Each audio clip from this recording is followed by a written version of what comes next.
তো এভরিওয়ান আসসালামু আলাইকুম। এই অবস্থা সবার, আশা করি সবাই ভালো আছেন। আজকে যে প্রতিবেদনটা আপনাদের মাঝে শেয়ার করব, এটা হচ্ছে তিল ক্ষেত নিয়ে।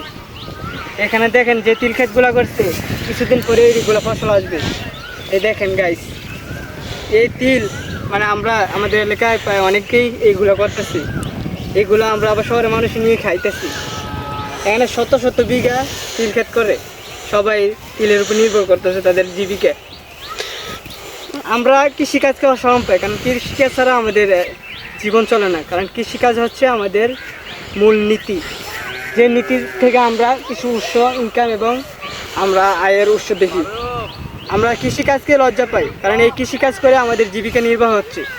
শত শত টাকা, লক্ষ লক্ষ টাকা হচ্ছে এই কৃষিকাজ থেকে আসে, কিন্তু অথচ এই কৃষিকাজে আমরা করতে ভয় পাই।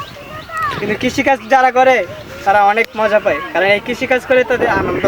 এবং আপনাদের মাঝে একজন কৃষকের সাথে আপনাদেরকে পরিচয় করে দেবো, তার কৃষিকাজ করে তার কি আনন্দ পায়, এটাই আপনাদের মাঝে শেয়ার করব ইনশাল্লাহ।